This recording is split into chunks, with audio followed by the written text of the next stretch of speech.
Hi, welcome to the next film in the transition series. This one is about health transition. So if you have any contact with any kind of aspect of medical care, even if that's things like continence aids, mental health, all the way through to intensive care, keep watching and I'll tell you what I know.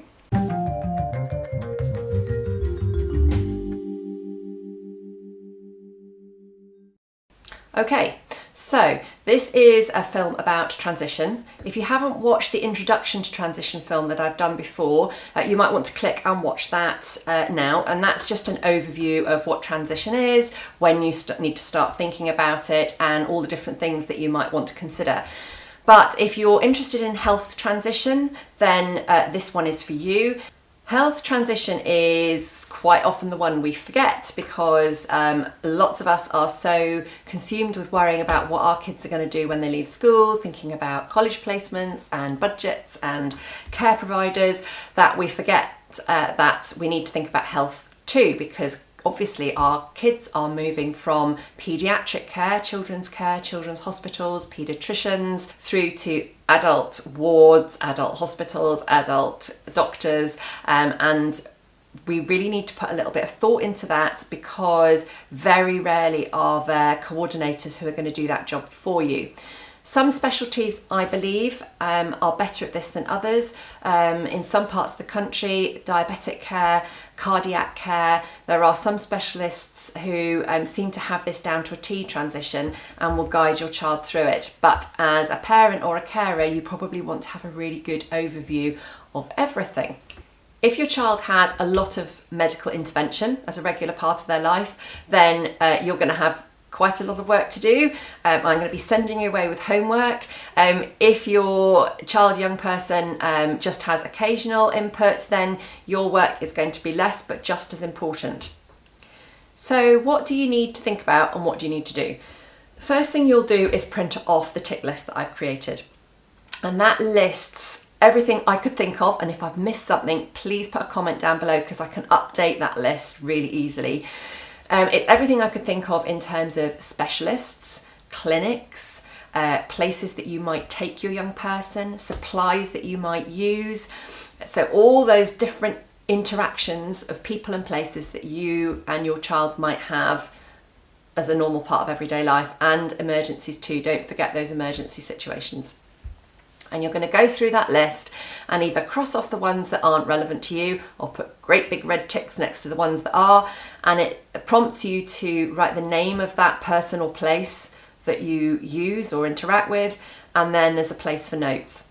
What I would encourage you to do is, when you've gone through that list and you've identified what's relevant to you, is start having conversations, start doing a little bit of research and find out. First question is, at what age will that person or place no longer serve your child's needs? So for example, if you have a local paediatric A&E department, they may close their doors to you age 15 or 17 or 18 or 19. You probably want to find that out before you have an emergency. Up here in Scotland, we become an adult at the age of 16, so these things tend to happen a little bit earlier for us.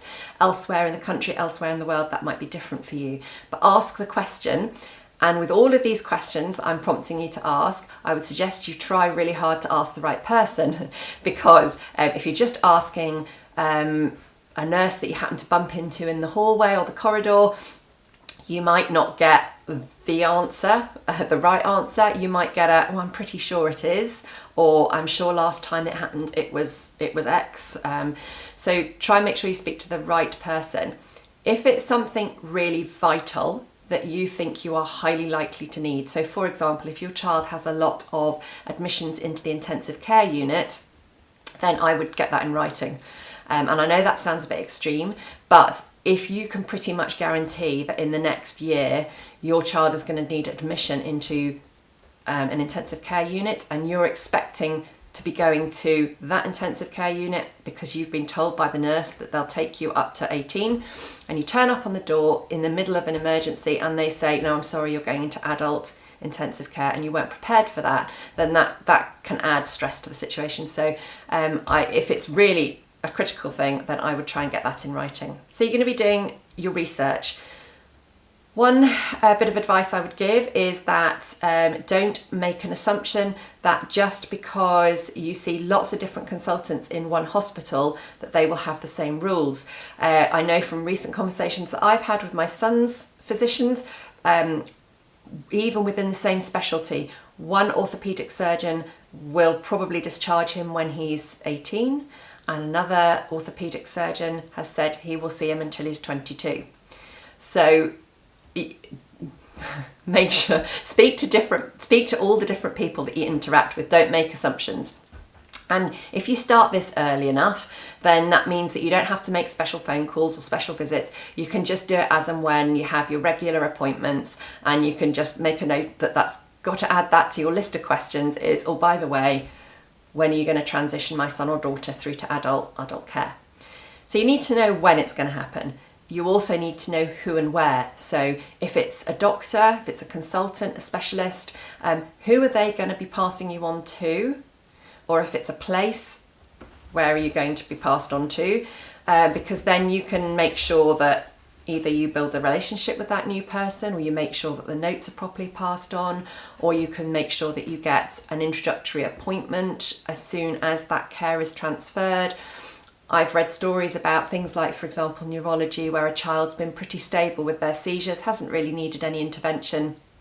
Within 6 months of becoming an adult, suddenly they need to talk to a doctor about medication, and they can't get an appointment, and when they do see the doctor, they don't know anything about their child. So anticipate and try and do the work before the urgency is there that it has to be done. Going back to the children and young people who need a lot of medical care, if you, for example, are regular visitors to your local paediatric intensive care unit, or you're regulars on the local paediatric respiratory wards, things that are pretty predictable, if this isn't being done for you, if you're a regular, maybe this is being done for you. If it's not, and ask the questions, is it? If it's not, then I would recommend that you go along and introduce yourselves to the adult teams. See if you can make arrangements to go in and meet the team, and especially with your child, if you think that they're up for that and they're not going to find it distressing, take your child along. And the reason for that is that you want those new doctors who've never met you before, never met your child, to know what they look like well. And I've had this so many times personally, is that you go into a hospital in an emergency situation, they're poorly, and as a parent you know that they're poorly. Sometimes you can't even put your finger on it, you just know. And a doctor or a nurse that is familiar with that child when they're well will say, gosh, yes, he's not looking terribly well today, or he's not his usual self. And it backs your gut instinct, your parent knowledge up by having those medical professionals knowing what your child is like when they're well. And then that helps them make better decisions when you go in when they're not well.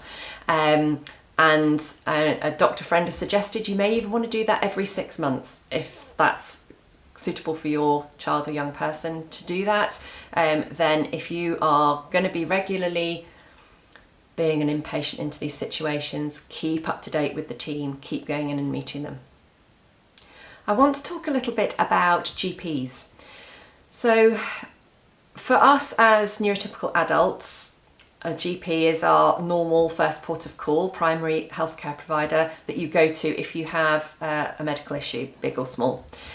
For our children and young people who have got a disability, quite often we have a different path that we go down. So for myself, we'll have a paediatrician, and most of the time he is our first port of call if we've got any major issues that I think we need a specialist for. So that will stop. If you don't already have a good relationship with your GP, if your GP doesn't know your child, now is the time to sort that out. If you don't have a named GP for your child, now is the time to sort that out. I know a lot of GP surgeries don't have named GPs as normal procedure. If you have a child with a lot of medical needs, you are totally justified in asking the question. can my child have a named GP? The advantages of that are that all the letters, all the medication, all of the interventions and information goes through to one GP, who then becomes familiar with everything that's going on with your child. So first step, try and get a named GP if you don't already have one. Next step, make an appointment to see your GP with the express intent of talking about transition. So if you tell the surgery when you make that appointment that that's what that appointment is for, hopefully they will give you a slightly longer one. Don't go in with colds and sniffles to talk about. Go in with a list of the list that you've printed from my website that shows all the different interventions and people that you have contact with, and then if there's any blanks, anything that you can't resolve, you can ask them to help you with it, and just let them know that you're expecting them to coordinate your child's care and what you're expecting of them, and then you can have a conversation about how that's going to work. The GP is also really important. If your child has regular blood tests, things like that, if those blood tests are at the moment being done in a paediatric setting, then that will change, and so you're going to need that to be done elsewhere. If that's going to be your GP surgery, then you could also ask your GP if they could recommend one of the nurses that they think would be particularly good for a relationship with your child, and then again make an appointment to see that nurse. Take your child with you, not for a blood test, but just to build a relationship and let them meet, particularly if your child finds change difficult or finds meeting new people difficult. I'll just quickly touch on guardianship. It is something you need to think about if your child doesn't have capacity to make decisions about their own medical care. You need to look into guardianship, which is done under the Adults with Incapacity legislation, so it's a legal thing. It has to be done through the courts. You need a solicitor for that, and that will then, if the courts decide that your child doesn't have capacity to make those decisions, they will nominate a guardian, which usually would be the parent, and then that means that you can then legally make decisions about your child's care. Without that in place, there is a danger that decisions could be made that are against your wishes. The flip side of that is, if your child does have capacity to make those decisions, just be aware that that is going to happen. So you may be used to being able to make decisions, strongly advise, be heavily involved in your child's medical care. When they legally become an adult, so 16 in Scotland, 18 in England, Wales, they will then have the right to make those decisions themselves, and they may make decisions that you don't agree with.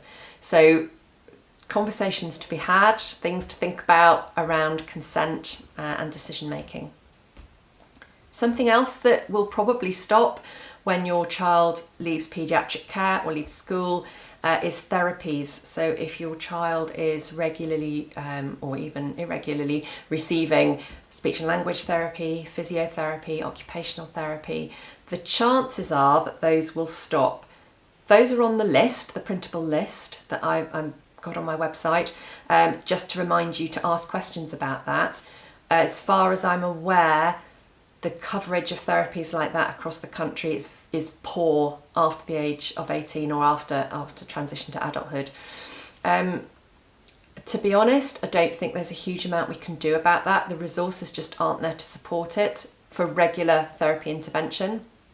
I know that in some places there are facilities for the odd block of therapy or help if a particular situation arises.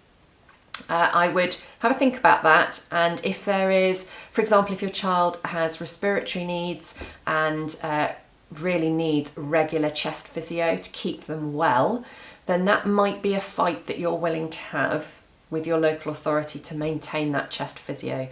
But that's a decision that you'll have to make based on your child's individual needs as to how important that is. Is it absolutely essential to keep them fit and well? Well, then that's a fight you might want to have. Alternatives would be, can you get the existing therapists to train you to do different things, or to train support workers to do. I'm not necessarily suggesting chest physio, that might be something that needs to be done by a specialist with suction, things like that, but speech and language or OT, are there things that you can learn or people around you can learn to support your young person? If we acknowledge that those services will stop, and unless you want to fight for everything, there's probably not a lot you can do about it. So I'm afraid I'm sending you away with quite a lot of homework after this video. You're going to find the link to the printable list I keep talking about is in the notes below. You can also go to my website, which is www.jennytrott.co.uk, and follow the links to the downloads. There's a few different downloads on there, but this is the one that's called Health Transition, funnily enough. So it's a PDF, so print that out. Use that as your kind of checklist to remind you. If I've forgotten anything off it, put a note in the comment section below and I'll add it onto the list. So print off the list, start doing your homework, and just try and be as prepared as you can. And I hope that helps.